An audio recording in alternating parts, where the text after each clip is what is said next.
It's really hard to put all the words that I can to express how much this movie just makes me angry. When does this nightmare ever end? I'm Salad and I saw Nightmare on Elm Street 2, Freddy's Revenge. It is directed by Jack Shoulder, and if you haven't seen this movie, I will spoil it for you. Obviously, this is a sequel to the first one, but is it as good? Short answer, no, but I want to get in depth why. We're following Jesse, who lives in the same house as Nancy 5 years before and is also getting the same dreams. So I'm thinking, does Freddy Krueger haunt the same house or like the neighborhood? Or is it based off of the person that he's haunting? The movie doesn't really make this clear and I'm not happy about that. Instead of following two couples, we're following one Jesse who's too shy to even talk to a chick. And also he's getting in fights at school, and so teachers are like, oh, let's just have you guys sit together and somehow you guys become friends and have a nice little time after school. Is it detention that they're being given? Why are they just at after school? Oh, you're not allowed to leave after school. Well, actually, since you guys are fighting, let's have it so you guys are sitting in one place after school. It's like, don't you understand that children have other things to do other than sit at school all day? Maybe you had some other sort of plan. Maybe you have a dentist office. You're not the person to dictate that. Point in movie's favor. We are finding Nancy's diary and Jesse is reading it. And he's reading about all of these dreams that he's also experiencing, so he's able to tell, oh, something up is happening. Something is wrong. Maybe I should do a little chill. Maybe I should find a way to stay awake, but nope. That's not how that works. The human body be like, nope, you gotta go sleep at some point. And that sucks for Jesse, unfortunately, because he's having all these nightmares. We have Freddy Krueger trying to like get him.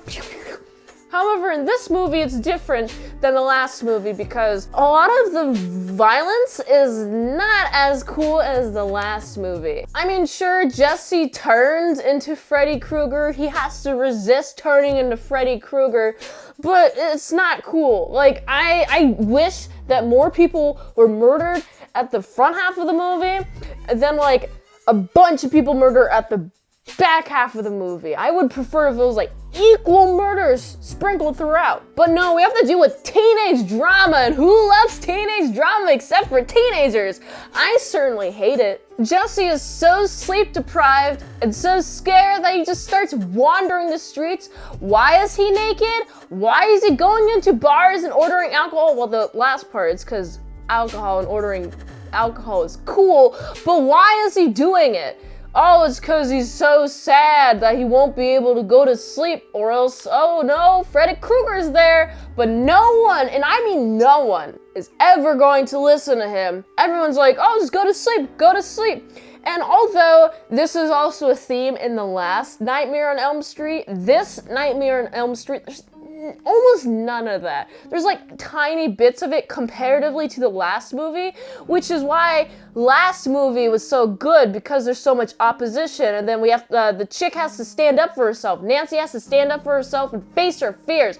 There's none of that. We're even being told that you gotta face your fears, being told by another person, but it looks like Jesse's here. He's just like, oh, I'm gonna succumb to the fear. Which is, by the way, totally a metaphor. Freddy Krueger is a metaphor for literally anything. If you don't face your fears, then you're never going to progress in life. You'll never gain the confidence that, hey, actually I can fight against this monster. You'll always be scared, just like Jesse is, and you'll always be haunted by Freddy Krueger as a result. One thing that the movie does cool is we see Freddy Krueger taking a body and transforming that body into becoming Freddy Krueger so he can terrorize the real world. And I thought that was cool. I also thought it was a nice detail that Jesse's chick friend, his girlfriend, is not able to be harmed because Jesse loves her. And so Freddy Krueger respects that boundary. Why? Why is he respecting these boundaries?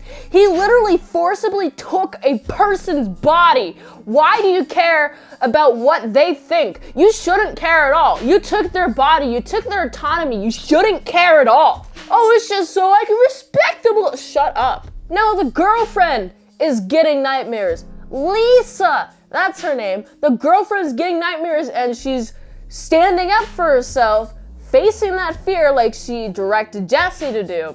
Jessie too weak to do that. But Lisa being here, being able to stand up for herself is the only reason why Freddy is gone, pretty much. Oh, I love you, says Lisa to Jessie as Freddy Krueger. I gotta go now, I gotta go either way. There goes I, says Freddy Krueger, and everything is seemingly normal. Except for this movie ends in the exact same way as the last movie. Except for Jessie recognizes that this is a dream that he's had. Oh, I must be in some sort of nightmare again. And it makes me wonder, when does this nightmare ever end? I liked the last movie's ending because it was like, oh, well, this is kind of eerie, this is kind of creepy.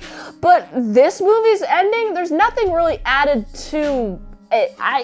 There's nothing really added to it. There's nothing new except for, oh, I'm experiencing, oh, I recognize what's happening here. That's not interesting enough to be something different than the last movie's ending. You gotta add something different than this movie ending to be the exact same as the last one. You can probably tell that I didn't really care for this movie. There are some things that I enjoyed, but a lot of the things that I enjoyed about the first Nightmare on Elm Street, it's just repeated in this movie, and I'd rather watch the first one than this one. Freddy possessing bodies is something new. I like that. I like how this is new. Nothing else new has been added. Oh, it's more time has elapsed. That's not nothing new. That's nothing new. You know what? History repeats. Doesn't mean that, oh, the history that happened a couple, like 80 years ago, oh, it's totally different because it's been 80 years. No, it's like the same exact circumstances. Oh, the same exact circumstances, it's still the same 80-year loop. It's just like that. Why didn't you innovate? It's really hard to put all the words that I can to express how much this movie just makes me angry. Character progression, virtually none. Innovation, almost none. I already mentioned what I thought was innovative about this movie. Beside all the points that I've already mentioned about the things that I don't like about this movie, it was alright. So I gotta give this movie a solid 5 out of 10. If you like this review, watch another one. YouTube really likes that. You can also like, comment, subscribe, share this video with everyone you know. The ultimate goal of this channel is for me to become an expert movie reviewer, so if I haven't reviewed it on a channel, there's a chance I haven't even seen it at all. If you'd like to request a movie in the comments below, you can do that. You can fast track a movie review at patreon.com/ASEPresents. $20 a month for one movie review per 1 month. $3 a month, how to draw Pokemon tutorials. Posted early and first all at patreon.com/ASEPresents. And if like that the daily grindiness of all these daily movie reviews, of all these daily movie reviews, of all these daily movie reviews, of all these daily movie reviews on my broken record, you can go to this link tree, find the way that you can help support the daily grindiness of all these daily movie reviews. So you can go here. And until next time, Mint Salad, I'll see you later, my Sal Crouton Bacon Bits.